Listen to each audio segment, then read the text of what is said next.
The man did not raise his voice. He stood with his backpack pressed against his chest, his daughter's hand tucked into his jacket sleeve, while the uniformed woman pointed toward the exit. People watched, but did not intervene. The floor cleaner hummed. Boarding announcements continued as if nothing unusual was happening. He had already explained himself once. He did not try again. The word security was used. Then policy. Then a final sentence that carried no room for appeal. Get the hell out. He nodded, bent down to zip his daughter's coat, and turned toward the doors. Behind them a radio crackled. A runway light changed color. Somewhere beyond the glass, something was moving into position, something that would arrive too late to stop what had already happened, but not too late to make it permanent. This was not about a flight.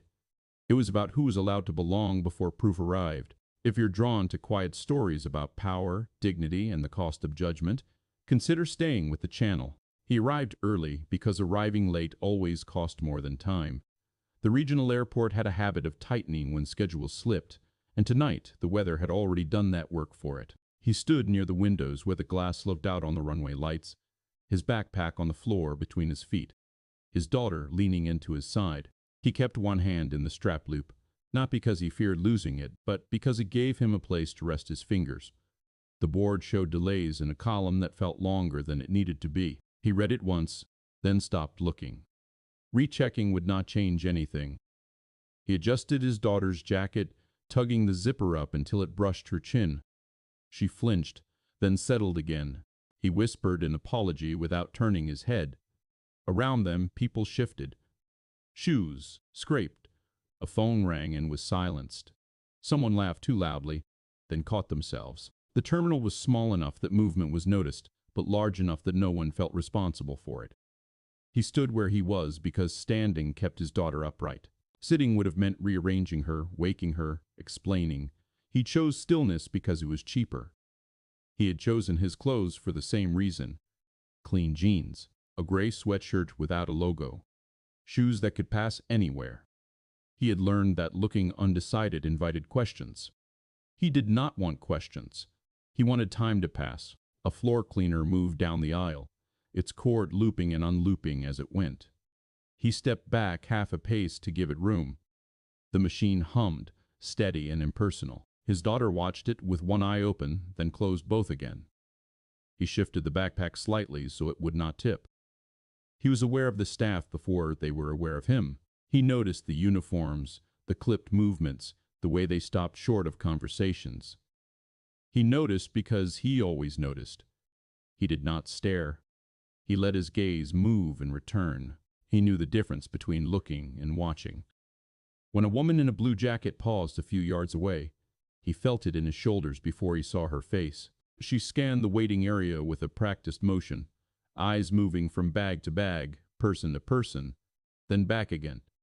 Her badge caught the light. He did not look away, but he did not meet her eyes either. He focused on his daughter's hair, smoothing it where it had come loose. The woman moved on. He exhaled without sound. It was not relief so much as release. He had not crossed any line, but he knew how easily lines could appear. An announcement came over the speaker repeating information everyone already had. The voice was calm, almost kind.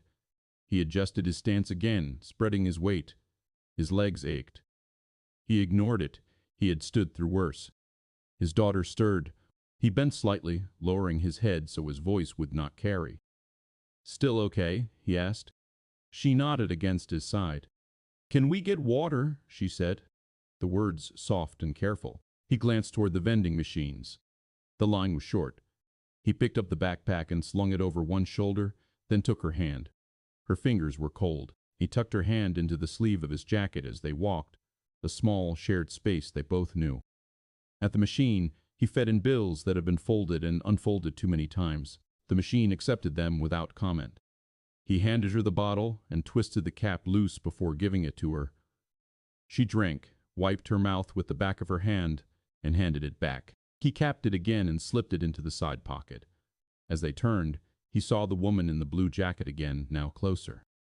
She watched them approach, her posture unchanged. He felt the weight of the backpack shift and adjusted it. He kept his pace even. Sir, she said, not sharp, not soft. Just there. He stopped. He did not step forward or back. He turned enough to face her without turning fully away from his daughter. Yes, he said. She glanced at the child, then at the bag. Can I ask you a few questions? He nodded. Of course. Her questions were ordinary.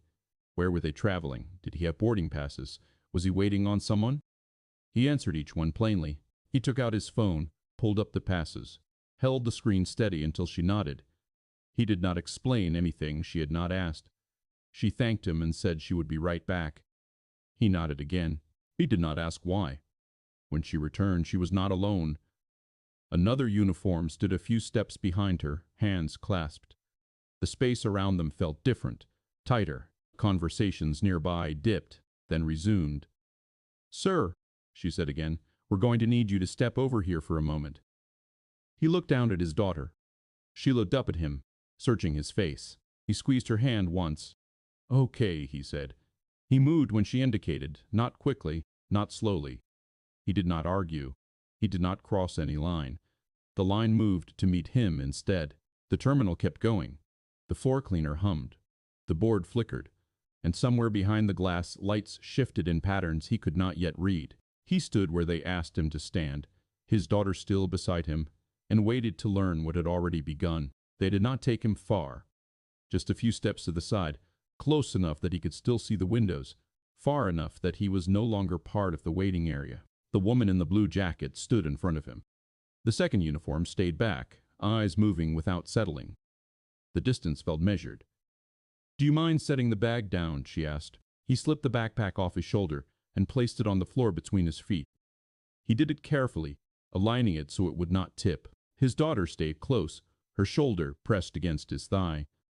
He rested his hand on her head, not as reassurance but as habit. This won't take long, the woman said. He nodded. He had learned the time estimates were not promises. They were tone. She asked him again where they were traveling. He repeated the answer without change. She asked how long they had been waiting. He told her. She asked if anyone else was with them. He said no. Each question landed and passed. None of them felt like traps, but together they formed a shape he recognized. The woman glanced down at her tablet. She tapped once, then again. Her face did not change, but her mouth tightened slightly, as if something did not align. He watched her eyes move back to the backpack, then to his shoes, then to his daughter's coat. How old is she? The woman asked. 6, he said.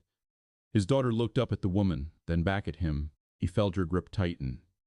The second uniform shifted weight. A radio crackled somewhere nearby. A voice answered it quickly, too quickly. The woman did not look away. You don't have any checked luggage? She asked. No, he said, just this. She nodded but did not mark anything down. She looked past him, scanning the terminal again, then back. The questions slowed, spacing out. Silence stretched between them, not empty, but occupied. He stayed still inside it. I'm going to need to verify a few things, she said. Just routine. Okay, he said. She stepped away, speaking quietly into her radio. He could not hear the words, only the tone efficient, detached. He bent slightly and spoke to his daughter. Do you want to sit? He asked. She shook her head. I'm fine. He believed her. He stayed standing anyway. People passed without looking directly at them. A man rolled a suitcase past, then another. A couple argued in whispers. The airport did not pause for scrutiny. It absorbed it. When the woman returned, her posture was unchanged, but her voice had lost its softness. Sir, I'm going to need you to come with us, she said. He did not ask where. He did not ask where. He looked down at his daughter again. Her face was open, expectant. She trusted that whatever happened next would be explained. Is there a problem? He asked. His voice stayed level. We just need to step out of the secured area for a moment, she said. It's a precaution. A precaution for what? He asked. She held his gaze this time. We'll talk outside. He paused. It was not hesitation. It was calculation. He measured the cost of speaking against the cost of moving. He had learned that movement was often interpreted as cooperation, and cooperation had its uses. "Okay," he said. The second uniform moved closer, not touching, but narrowing the space. The woman gestured toward the exit doors at the end of the terminal. The path was clear. Too clear. As they walked, his daughter fell half a step behind. He slowed without stopping, letting her catch up. He shifted the backpack back onto his shoulder. The strap dug in. He welcomed the pressure. It anchored him. "Daddy," his daughter said quietly, "are we leaving?" "For a minute," he said. "Just for a minute." "Why?" He did not answer right away. He waited until they were closer to the doors, until the sound of the terminal changed, growing louder, sharper. "We just need to talk to someone," he said. It was the truth, shaped small. She accepted it. She always did. At the doors, the woman stopped and turned. "You'll need to exit here," she said. "Will we be able to come back in?" he asked. She did not answer immediately. She glanced at the second uniform, then back at him. "We'll see," she said. The words were not cruel. They were worse. They were non-committal. The automatic doors opened with a soft rush of air. Cold slipped in. He felt it along his wrists. He stepped forward, guiding his daughter through. The doors closed behind them with a sound that felt final despite its design. Outside, the noise changed again. Planes idled. Wind moved across the concrete. The terminal glass reflected their shapes back at them, slightly distorted. His daughter stopped walking. She looked up at him. Her face creased with confusion rather than fear. "Did we do something bad?" she asked. The question was simple. It did not accuse. It did not demand. It waited. He crouched so they were eye level. He set the backpack down again, steadying it with one hand. "No," he said. "We didn't." She watched his face, searching for cracks. Finding none, she nodded. "Okay," she said. Behind the glass, people moved on. The woman in the blue jacket turned away. The second uniform followed. Their reflections slid across the surface and disappeared. He stood back up, zipped his daughter's coat higher, and looked toward the runway. Something low and distant vibrated through the air, a sound he did not recognize at first. He dismissed it. There was nothing left to anticipate. They had already been moved. He did not know yet that authority had finished with them for the moment. He only knew that compliance had not kept them inside. The wind picked up. He turned his body slightly to shield his daughter and waited. They stood near a concrete barrier marked with faded paint. The space was not meant for waiting. It was meant for passing through. He leaned the backpack against his leg and shifted his weight again, testing the ground. The cold came up through his shoes. His daughter pressed closer, her body angling into the narrow shelter his coat offered. He looked back once at the terminal doors. They reflected the sky more than the inside now. From this side, the airport felt sealed. He resisted the urge to knock or wave or signal anything at all. None of those gestures would translate. A security vehicle idled nearby. Its lights were off. The driver stared straight ahead, hands on the wheel, as if he had been told to wait without looking. The father noted the distance, the posture, the way everything stayed just short of involvement. He checked his phone. No messages. No calls. The screen was bright against the gray. He locked it and put it away. There was no one to alert and nothing to escalate. The situation was already defined. His daughter shifted her feet, scuffing the concrete. "Are we missing our plane?" she asked. "Not yet," he said. He did not know if that was true. He knew only that panic would not help her, and certainty would be dishonest. He kept his voice even. She accepted it and looked past him, watching a baggage cart roll by in the distance. Time stretched. Not dramatically. Just enough to feel its edges. He adjusted the backpack again, then stopped touching it. He did not want to look restless. A door on the side of the terminal opened and closed.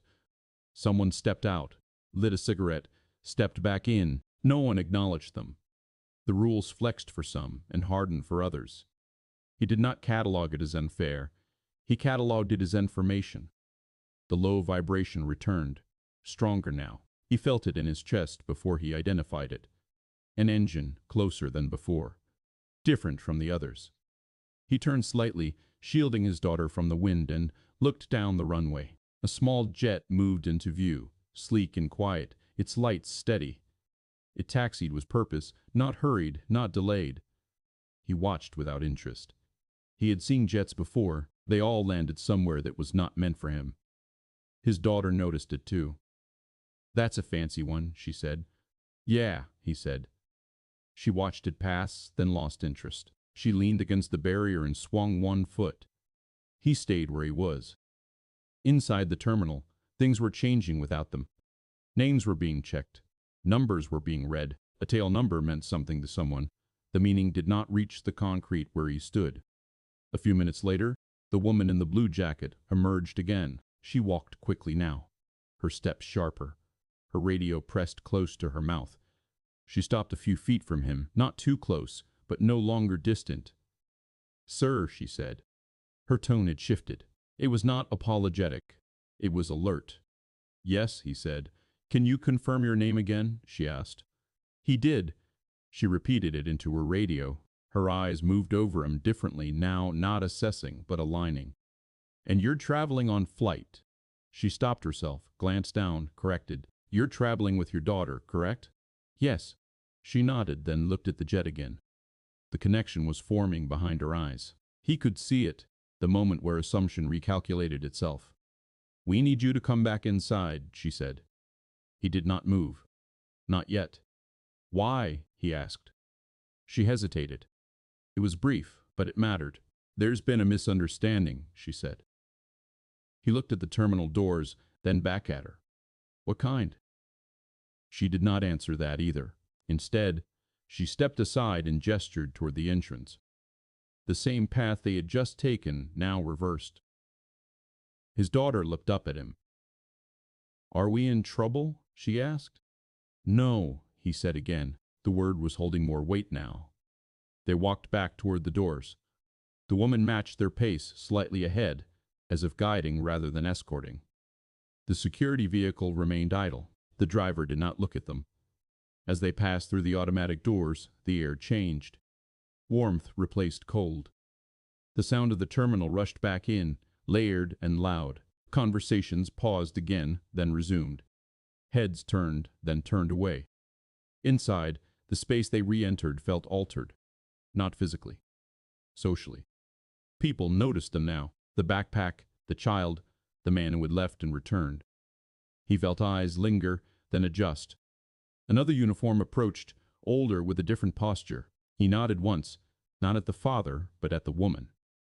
She spoke quietly to him, her hand covering the radio mic. He caught fragments: tail number, confirmed, private. The word settled somewhere behind his ribs. Not as pride, as context. The older uniform turned to him. "Sir, we apologize for the inconvenience," he said. "There was an error."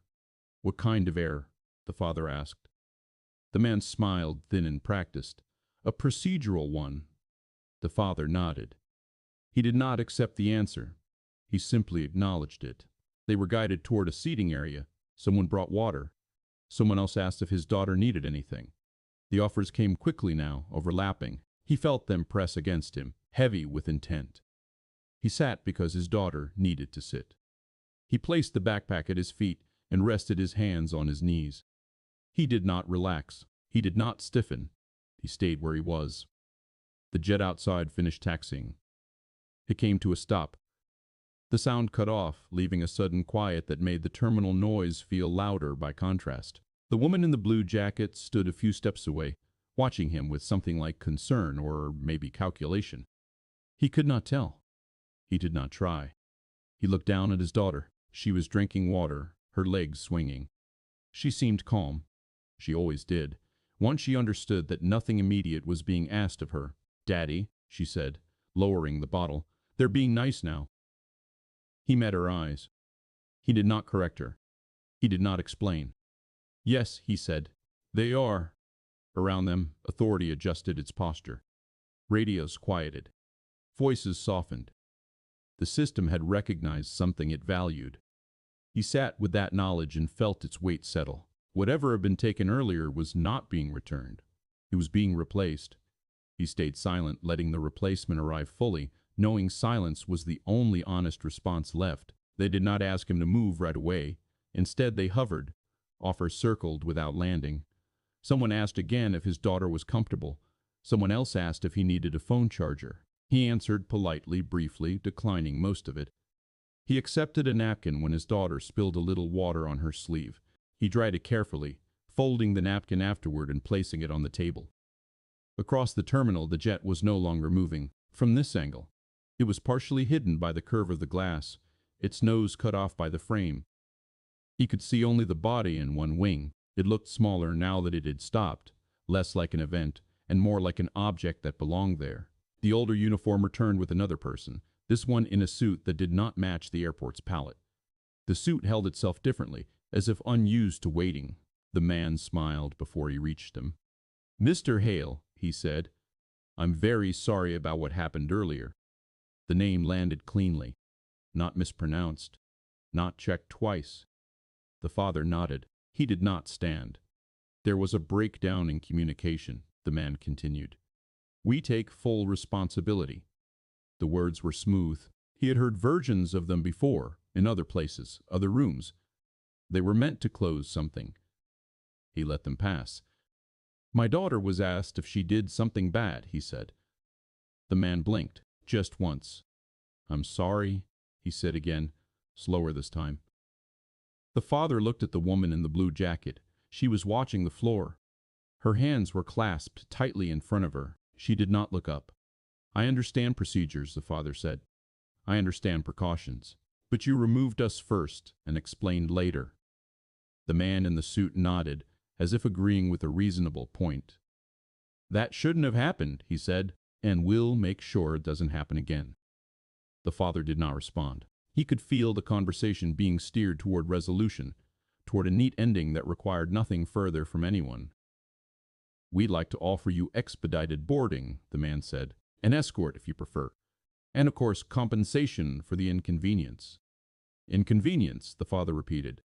He did not emphasize the word. He let it sit. His daughter swung her legs and leaned over, whispering, "Can we get snacks now?" He smiled at her, briefly. "In a minute," he said. The man in the suit waited, still smiling, but the patience behind it was thinning. This was the part where acceptance was expected. Gratitude, even. The father stood. Not abruptly, just enough to signal that he was finished being managed from above. "We're not boarding yet," he said. The man's smile flickered. "Your aircraft is ready whenever you are." "I know," the father said, "but before that, I need to document what happened." The woman in the blue jacket looked up. Her eyes met his for the first time since they had returned inside. "Document?" the man in the suit said. "Yes," the father said. "Formally." There it was, the line that could not be uncrossed. The man's posture shifted. "Of course," he said, but the word landed differently now. "We can handle that quickly." "I don't want to handle quickly," the father said. "I want it handled clearly." He felt his daughter's hand tug at his sleeve. He looked down. "Are we still okay?" she asked. "Yes," he said. "We are." She nodded, satisfied, and went back to swinging her legs. The man in the suit gestured toward a quieter office near the back of the terminal. The father followed, carrying the backpack in one hand now instead of wearing it.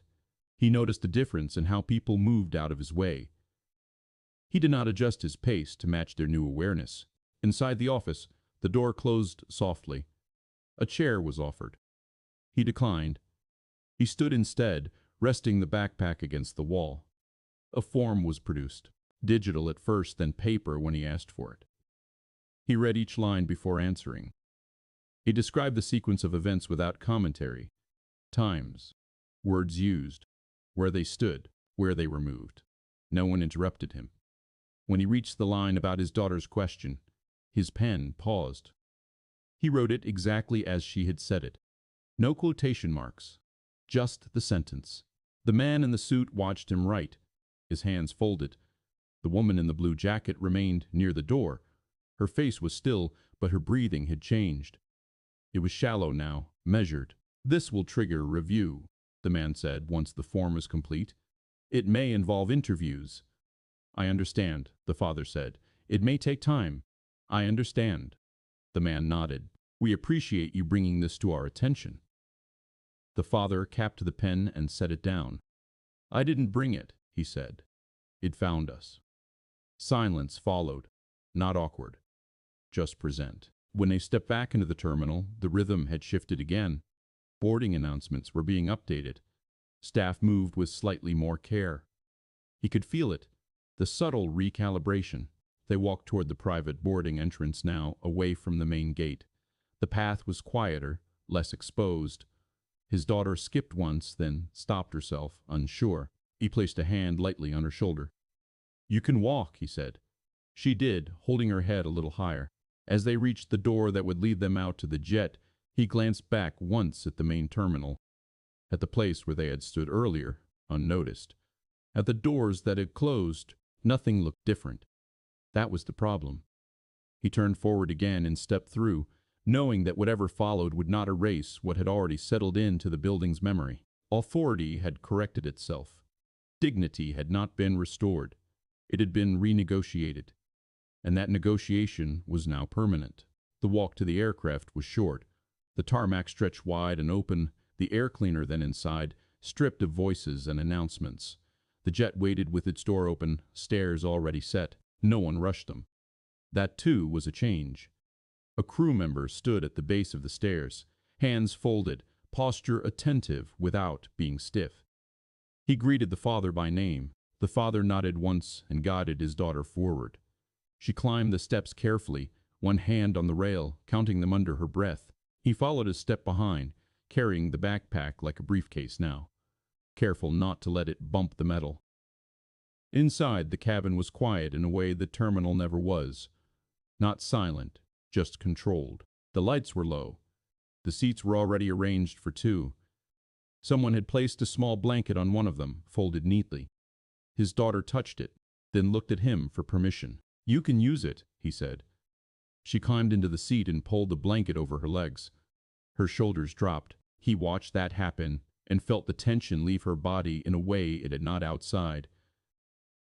He sat across from her, set the backpack down, and rested his hands on his thighs. A crew member asked if they needed anything. He said no. The crew member nodded and stepped back without pressing. From the window, he could see the terminal. It looked smaller from here, flatter. The glass reflected lights but not faces. He searched briefly for the place where they had stood outside, near the concrete barrier. It blended in with the rest of the edge. Nothing marked it. The door closed. The sound was soft but decisive. The aircraft did not move right away. He felt the pause and understood it differently now. Waiting was not always a punishment. Sometimes it was simply space. Inside the terminal, the form he had filled out was already being processed. Names were being entered. Times were being matched. The woman in the blue jacket sat at a desk she had used 100 times before. Her hands rested flat on the surface.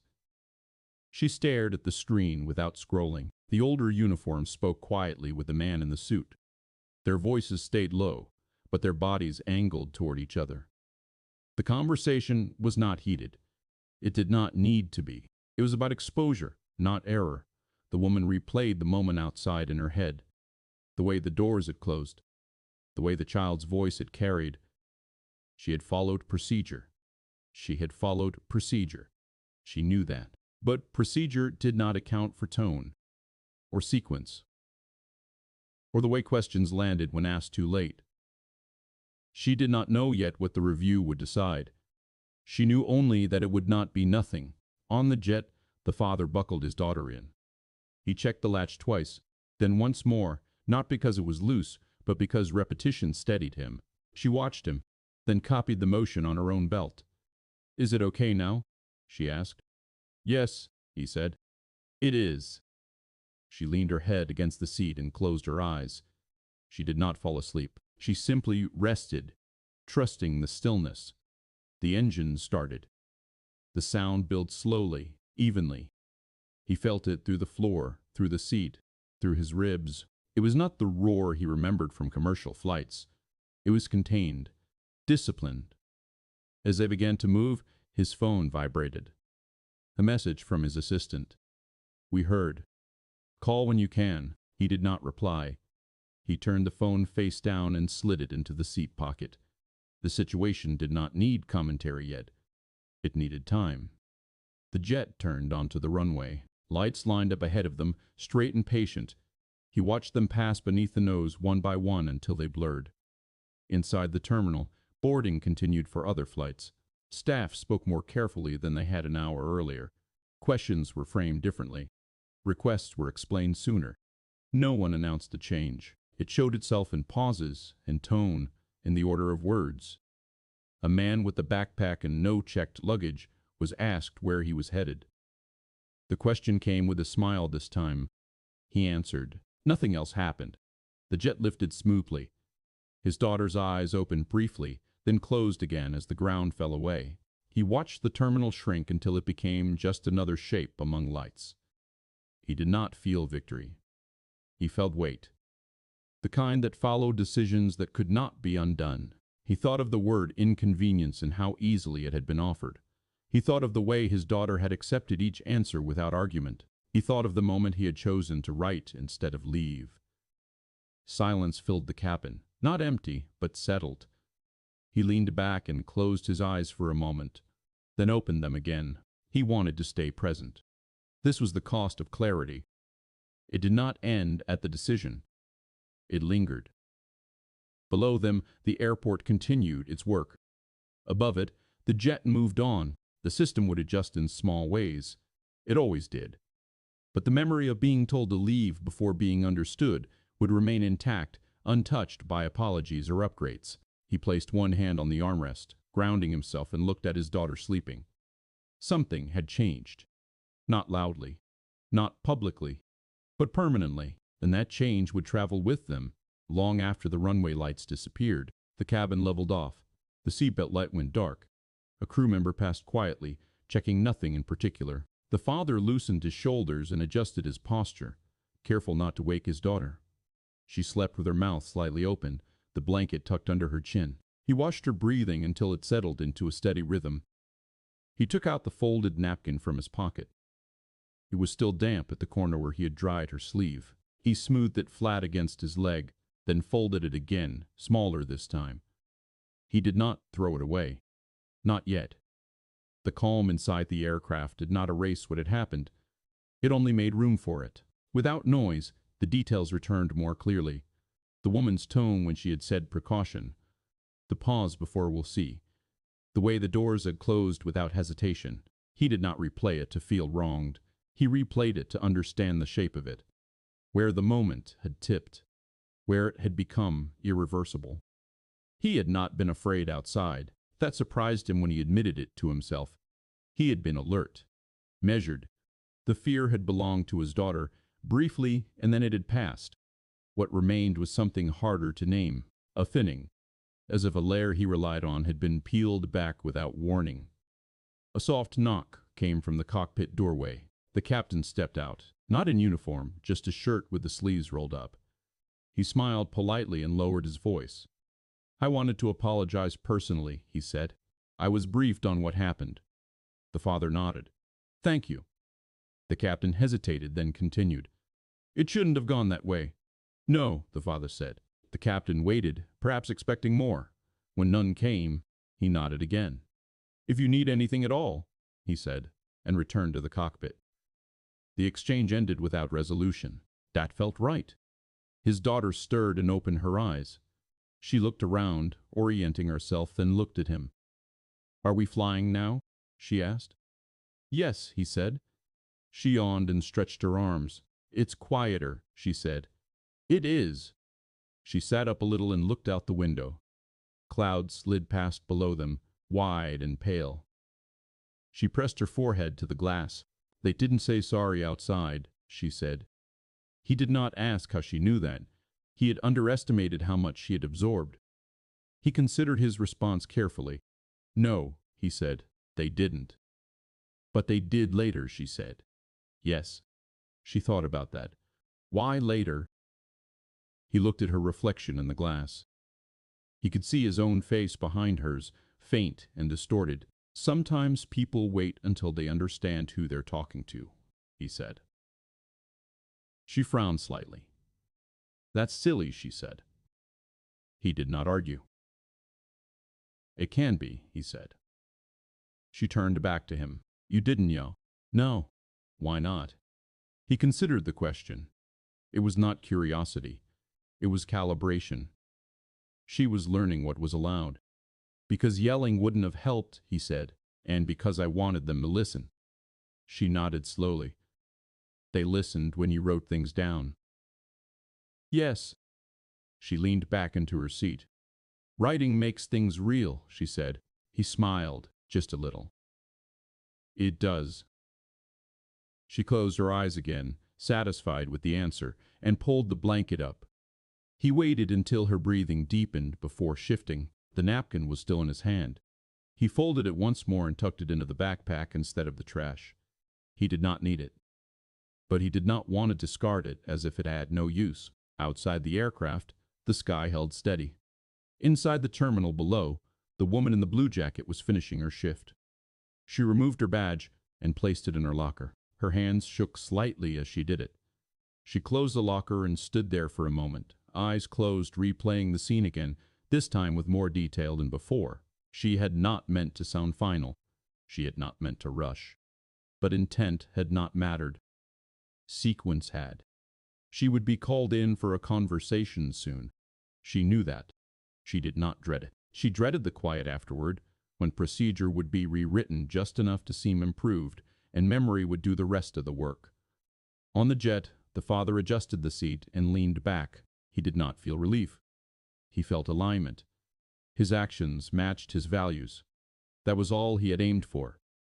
He thought briefly of the compensation offered and declined. The voucher. The upgrades.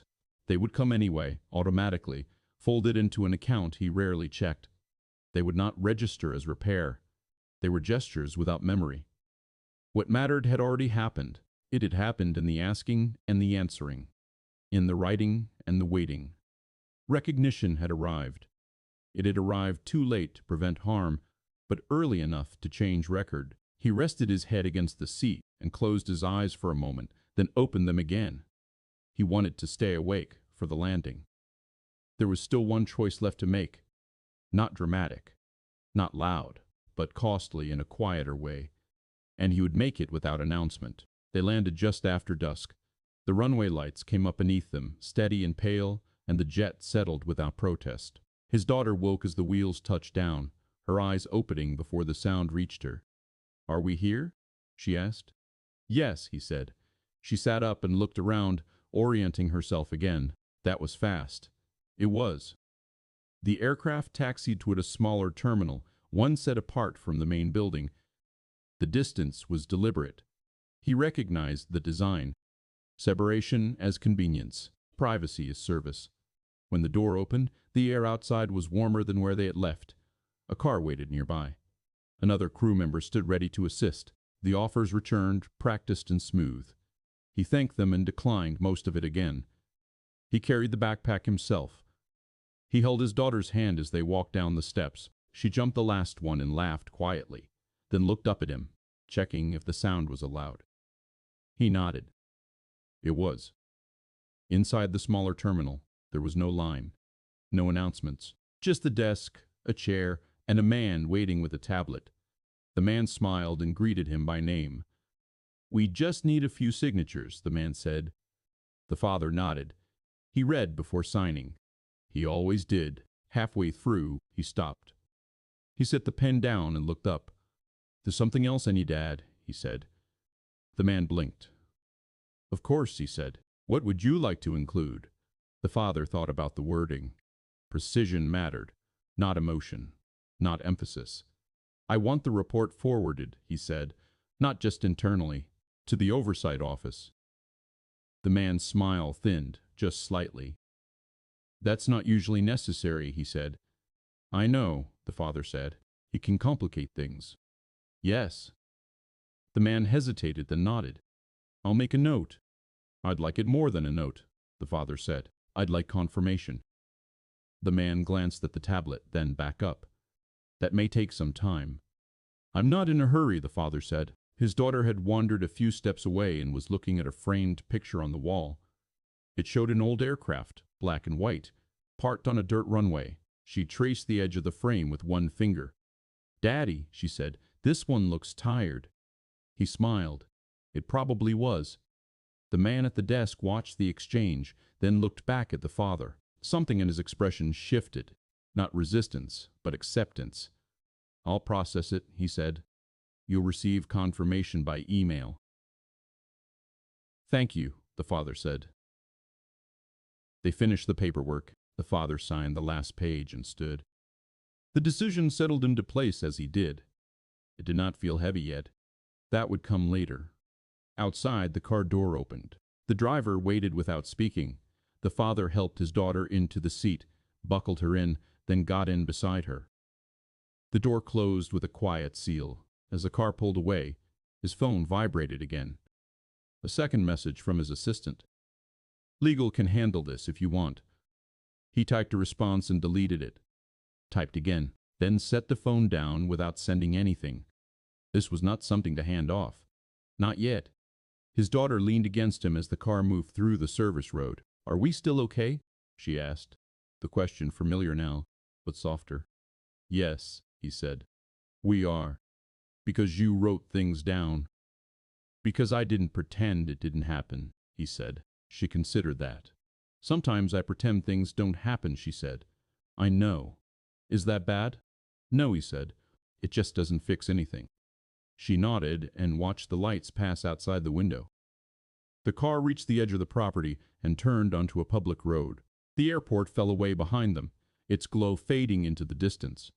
From here, it looked calm, neutral, like nothing inside it had ever gone wrong.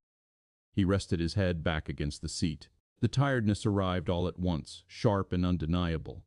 It settled into his arms, his legs, his jaw. He did not fight it. He knew the report would ripple outward in ways he could not control. There would be meetings, language adjustments, training updates. Some people would feel exposed. Others would feel vindicated. Most would feel nothing at all. He accepted that. What mattered was not the scale of the response. It was the refusal to let the moment collapse into courtesy and forgetfulness. Silence had its uses, but this was not one of them. The car slowed near their destination. His daughter straightened and looked ahead. "Are we home now?" she asked. "Almost," he said. She smiled and leaned back again. He watched the road unfold in front of them, steady and unremarkable. The decision he had made would not announce itself. It would not be celebrated. It would simply exist, attached to a record, waiting to be encountered by someone who might pause longer next time. That was the cost. Time, attention, discomfort. He paid it without regret. In the morning, he woke before his alarm.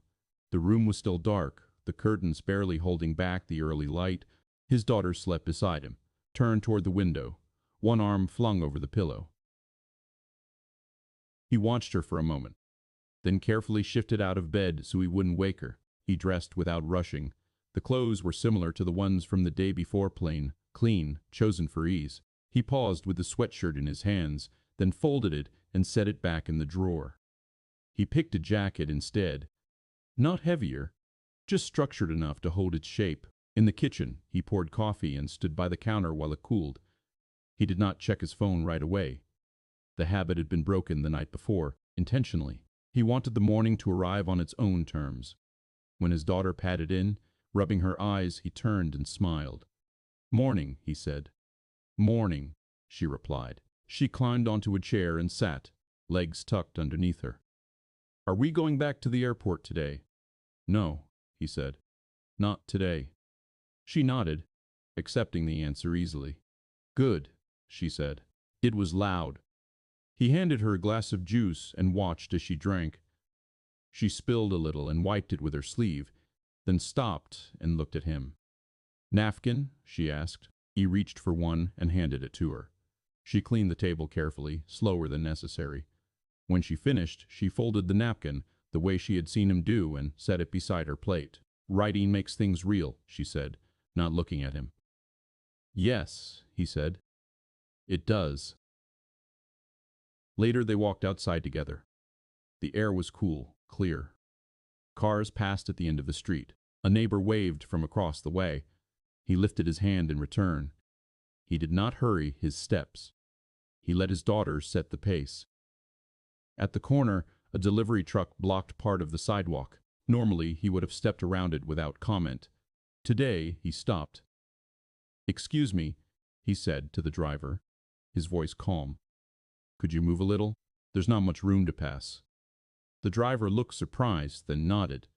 "Yeah, sure." The truck shifted.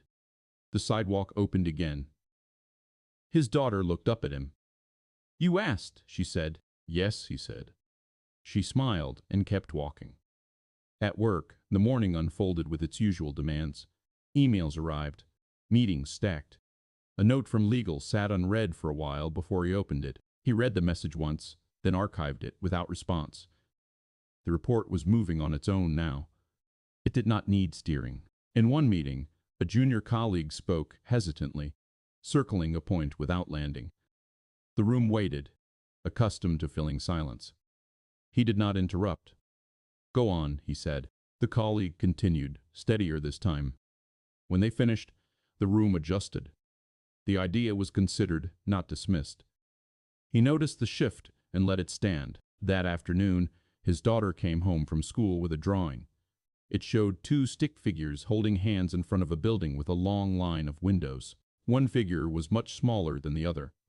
Above them, she had drawn a door with a sign. "What's the sign say?" he asked. She shrugged. "It's just a door." He nodded. "Okay." They taped the drawing to the fridge. It joined others there, overlapping at the corners. He stepped back to look at it, then turned away without rearranging anything. In the evening, they ate dinner quietly. She told him about a classmate who had been told to sit out during a game. "Was it fair?" he asked. She thought for a moment. "I don't think so," she said. "They didn't explain." "What did you do?" he asked. "I stayed with her," she said. He nodded. He did not praise her. He did not add anything. The action spoke for itself. Before bed, she brushed her teeth and climbed under the covers. He tucked the blanket around her and turned off the light. "Daddy?" she said. "Yes." "Next time someone says to leave," she said, "you don't have to go right away." He paused at the doorway. The statement was simple. Not defiant, just true. "No," he said, "I don't." She rolled onto her side, satisfied, and closed her eyes. He stood there a moment longer, then turned and walked down the hall. In the quiet of the living room, he sat on the couch and rested his hands on his knees, the way he had in the terminal. The posture felt different now. Not smaller, not careful. Just present. Outside, a plane passed overhead, distant and unremarkable. He listened until the sound faded, then stood and turned off the last light. The world had not changed dramatically. Doors still closed, rules still held. But somewhere, a pause had been lengthened. A question had been asked sooner. A decision had been written down instead of smoothed over. And in the morning, when he would stand somewhere again waiting, watching, holding space, he would not shrink to fit it. He would stand where he was.